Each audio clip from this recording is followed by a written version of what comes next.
Hi guys, welcome back to my channel. Welcome if you are new. My name is Heather. I'm a homeschooling mom of 3 kids and we are going into our 11th year homeschooling. I would love for you to hit the subscribe button and the notification bell so you are notified of all of my future videos.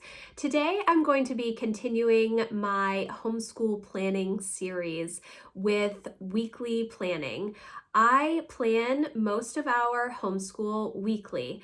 Now, if you have seen my other homeschool planning videos that I have put out over the past couple of months, my system is this is kind of an overview of my system. I have a big yearly overview of what I hope to accomplish, and this is focused on all of the curriculum that we want to use.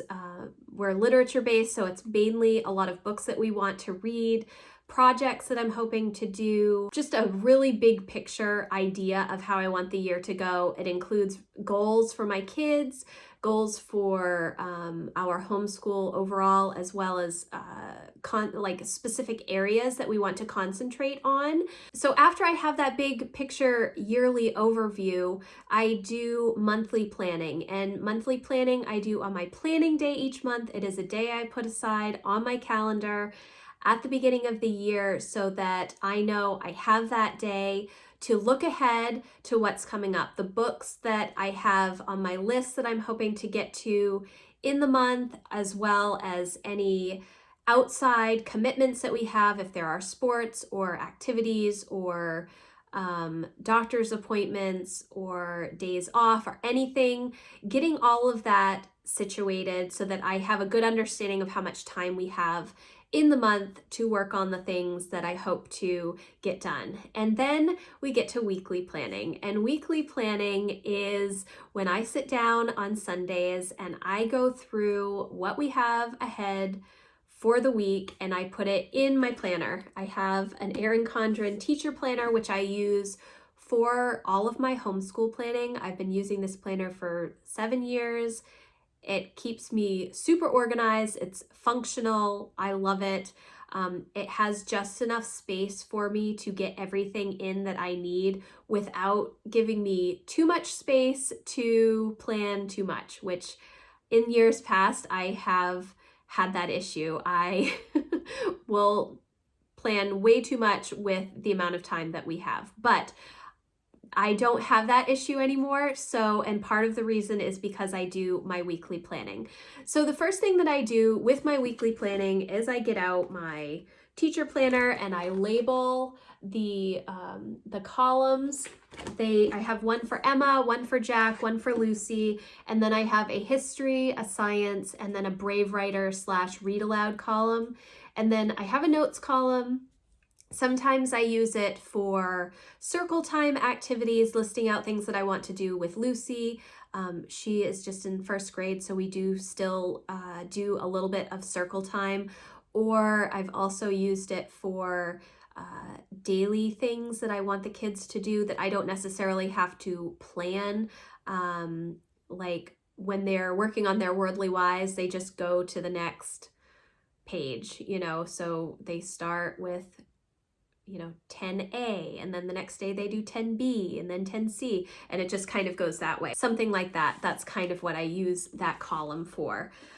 So the first thing that I do when I'm starting my weekly planning is I look at what we have going on outside the house. And the reason that I do that is because I don't want to plan too much stuff. I need to make sure that I account for the time that we are getting ready to leave the house, we are in travel to wherever we're going, as well as the actual thing that we are at, and then travel time home, as well as unpacking the car, depending on what the thing is that we are doing.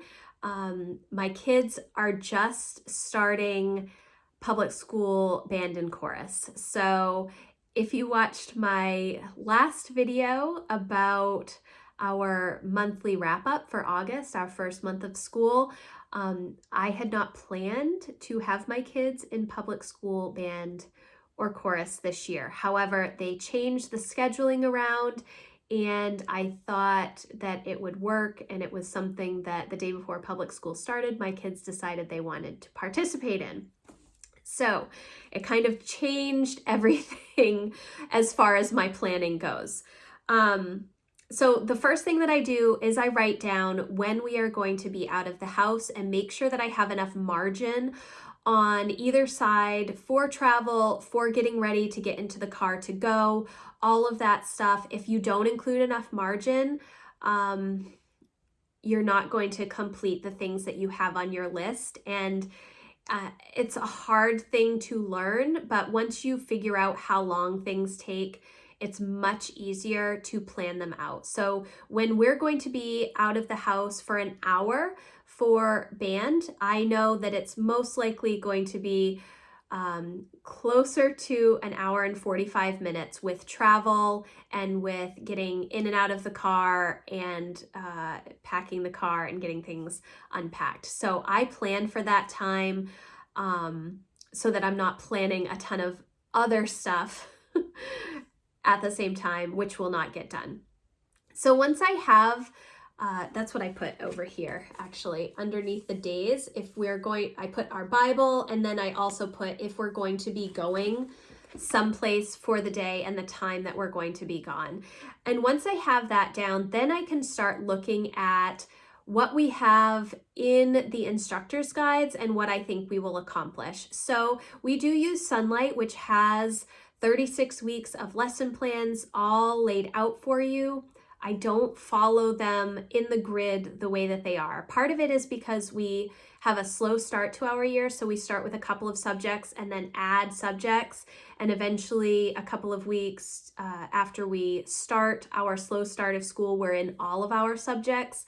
So we are in different weeks for all of the subjects. For example, we are, I think, in week 14 for read alouds. We're in week 6 for science. You know, there's all kinds of different days that we are on. Because I've been doing it this way so long, it really doesn't make that much of a difference to me. So I look at where we are in all of the curriculum that we're using, and then I go through and see how long each thing takes and how much time in the day I have for those things. So there are a few things that we do every day, and those are, for Emma, she does Spanish, math, reading, and then handwriting and vocab, and then language arts. So, and our language arts is partly Sunlight and partly Brave Writer. And then for Jack, it's math, reading, writing, Whirly Wise, and handwriting are his everyday subjects. For Lucy, it is math, reading, handwriting are her everyday subjects. And then we also do history and science most days. The difference is when we have a lot of stuff going on in the week, I do tend to double up the time that I am spending reading aloud to the kids. So instead of just reading one chapter on one day, one chapter the next, or whatever that day's schedule is, on the days that we have more time at home, I will read more. So I end up reading ahead. And then on the days that we're out of the house, because both Emma and Jack are in band, and our day is chopped up a lot more, I read aloud less. And so what I do is I really am looking at how much time I have in the day, what is on the schedule to come next in the different subject areas, and how much time I think it will take for us to get those things done. And that's how I kind of lay out our weeks. My kids do math every day. They do reading every day. They do writing, whether something that I assign to them or on their own. They do it almost every day. And those are my 3 main things that I always want them to be doing, no matter how busy we are. That's just kind of how our homeschool has always worked. I always want them to do math, reading, and writing. The 3 R's, you know, that's just how we are. Our history is 5 days a week, but I don't think that the reading takes all that long, so it's easier for me to double up some days. And then Friday is actually a lighter day in the schedule, so I tend to do history in about 3 days each week. And that works for us. And then I can sort of fit it around when we are out of the house, or it's not like I'm trying to catch up on a ton of reading. It's significantly less reading this year, because we are not doing 3 different homeschool levels. Both Emma and Jack are doing History of Science, level J with Sunlight, and so I am not reading multiple histories. I'm not reading multiple sciences. They're partnering for history and science this year. So that has been a huge help. And then with Lucy, the work for her is significantly less. We tend to read one story from the Story of the World. We're doing the first book this year, which is what I use instead of Children's History of the World, which I think is Children's History of the World is the main spine for the level B in Sunlight. We don't use that book. We use Story of the World instead, which I really enjoy. When I'm writing down what they have, I'm just writing, Spanish day 20, quiz 2. So she has to do all of the work for day 20, plus she has a quiz. And then teaching textbooks, quiz 2. And then her book, what pages I'm expecting her to read. She can always read ahead. Sometimes she does, sometimes she doesn't. But this is where I assign the pages. Sometimes she does fall behind on reading if she is reading another book that's more exciting to her, like her personal reading. And then she does have to catch up. But for the most part, she stays on track with the reading. And then I will write just little notes about what language arts we are doing. We go back and forth between the Sunlight Language Arts and then the Brave Writer. We have not started any of the writing projects for Brave Writer yet this year. I haven't figured out how I'm going to fit that in. I had planned to start in September, but now that the kids are doing band and chorus, I'm readjusting my expectations a little bit to see how this month goes for them. So the weekly planning is mainly to help me get my head around what is coming up for the week. If I plan farther ahead than that, I can't account for any of the little emergencies that tend to creep up in our home all the time. I try to manage those as much as I can, but there are always things that seem to happen that are out of my control. And by weekly planning, that helps me mitigate some of the